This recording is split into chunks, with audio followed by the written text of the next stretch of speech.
दोस्तों, इतिहास में कई ऐसे राजा, शासक और बादशाह हुए हैं जो अपनी सनक की आदत की वजह से आज भी जाने जाते हैं। ऐसे ही एक सनकी मिजाज बादशाह हुए करते थे फ्रेडरिक विलियम प्रथम, जो पर्शिया के शासक थे।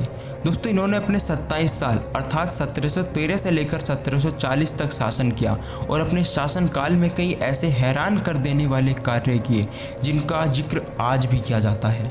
बताया जाता है कि यह फ्रेडरिक लंबे सैनिकों के दीवाने थे। उन्हें अपनी सेना में लंबे सैनिकों को रखना बेहद ही पसंद था।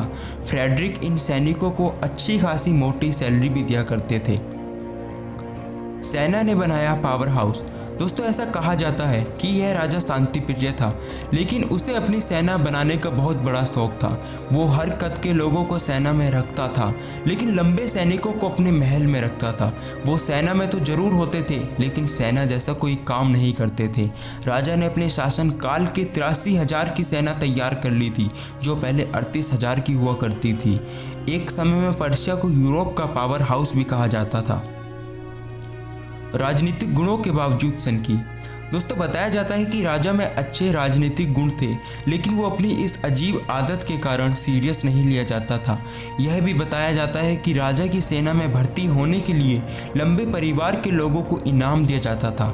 इतना ही नहीं, लोगों को जबरन पकड़ के सेना में भर्ती भी कराया जाता था। कद की दीवानगी। दोस्तों, राजा की दीवानगी इस कदर थी कि अगर किसी घर में कोई ऐसा ठीक लंबाई वाला दिख जाता था तो उसके गले में लाल स्कार्फ डाल दिया जाता था, ताकि बड़े होने पर उसके परिवार से उसे सेना के लिए ले लिया जाए। राजा की सनक की एक मिसाल यह भी थी कि लंबे सैनिक राजा का मनोरंजन क्या करते थे। राजा उनको महल में नचवाता था, उनसे मार्च करवाता था। वहीं लंबे सैनिक को सबसे ज़्यादा मोटी सैलरी भी मिलती थी, जबकि दूसरे अच्छे सैनिकों को पूछता तक नहीं था। राजा की बढ़ती सनक। दोस्तों, समय के साथ साथ राजा की सनक भी बढ़ी और एक बार ऐसा भी हुआ कि इसने लंबी महिलाओं को लंबे सैनिकों के साथ भेजना शुरू कर दिया ताकि लंबे बच्चे मिल सके। जब ये भी काम कर सका तो राजा ने लोगों को लंबा करने के लिए रैक से बांध कर खींचना शुरू कर दिया, जिससे कई लोगों की तो मौत भी हो गई।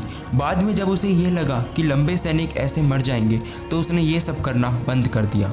आखिरकार साल 1740 में राजा की मौत के बाद उसका बेटा फ्रेडरिक द ग्रेट राजा बना और उसने अपने सैनिकों को उसके कद के लिए नहीं बल्कि उनके सैन्य कौशल से चुना।